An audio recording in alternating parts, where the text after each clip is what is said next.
ito na ang pinakamabilis na narcissist as of now. So ito ay galing sa comment ni Sir Kenneth Gatus. So comment niya yan sa isa sa mga vlogs ko tungkol sa mental health, tungkol sa narcissism. So mababasa niyo naman yan dyan. No? So sabi niya dyan, paano po kapag bumalik yung narc sa dati niyang asawa kagad after namin maghiwalay after 1 day? After 1 day. So kung inyong bibilangin ang oras na yan, marahil yan ay 24 hours to 48 hours nang nangyari ang pangyayaring yan. Kaya sinasabi ko sa inyo as of now, yan ang pinakamabilis na narcissist na nalalaman ko na nag-discard or nagbasura ng partner. Ganyang kabilis yan.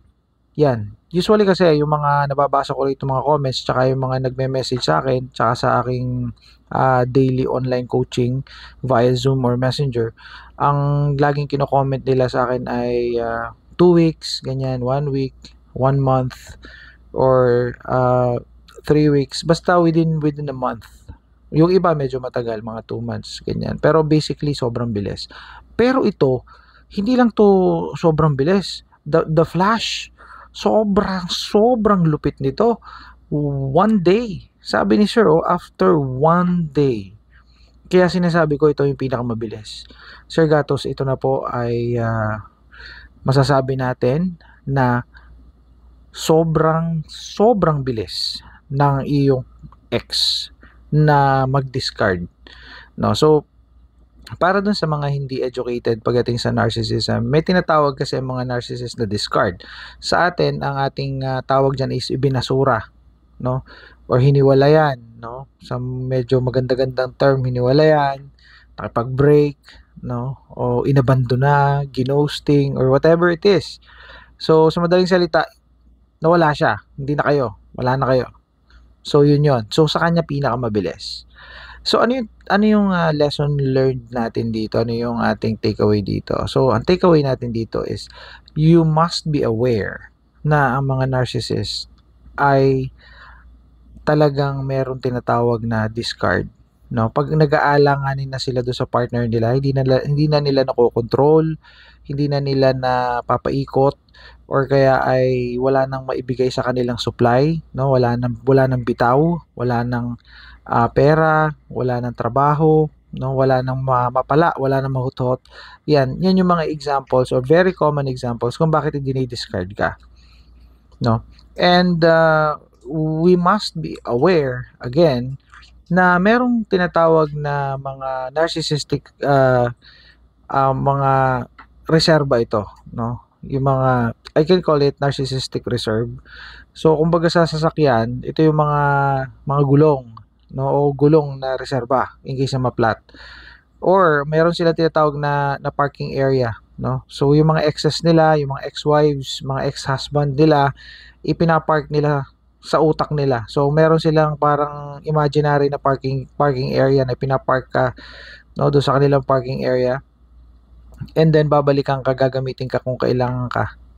So in this case, sa case ni Sir Kenneth Gatos, maliwanag na siya yung karelasyon, tapos ay marahil ay nag-alanganin yung narcissist niya na partner, diniscard siya. So bumalik dun sa asawa, no, sa dating asawa. And here's the catch. Pwede itong ma-reverse. Babalik din to sa kanya pagka naganda loko-loko yung relationship nung narcissistic ex niya doon sa dating asawa. Babalik yun sa kanya, may chances, mataas ang chances. Kasi nga, hindi naman nagbibigay ito para dun sa mga hindi educated, yung mga bago dito sa aking contents, no? So, ang narcissist ay hindi nagbibigay ng closure. So, ikaw ay ibabasura niyan, hihiwalayan ka niyan, ikaw ay kanyang aabandonin, i-ghosting ka, pero hindi ibig sabihin nun, wala na kayo. Ibablock ka sa Facebook, no? Ibablock ka sa mga social media, hindi mo na siya makokontak. Pero it doesn't mean na wala na talaga kayo. Kahit pa sumusumpa siya na hindi na kayo o wala na talaga kayo o galit na galit siya sa'yo, hindi ka na niya babalikan, kung ano-anong sinasabi, hindi totoo yun. So yun ay sinasabi lang niya. Kaya ang mangyayari dito ay pasapasahan, no? So parang ganon, parang bola siya na patalbog-talbog kung saan-saan, para siyang unggoy na palipat-lipat ng branches. And this is the reason why ang tawag sa pangyayaring ito kapag pinag-usapan natin ang narcissism ay monkey branching. Okay? So, tandaan nyo yan, monkey branching. Ngayon, kung meron kayong ex na narcissist or meron kayong karelasyon ngayon na narcissist na cheaters, mga cheaters, no? Siguradong magma-monkey branching yan.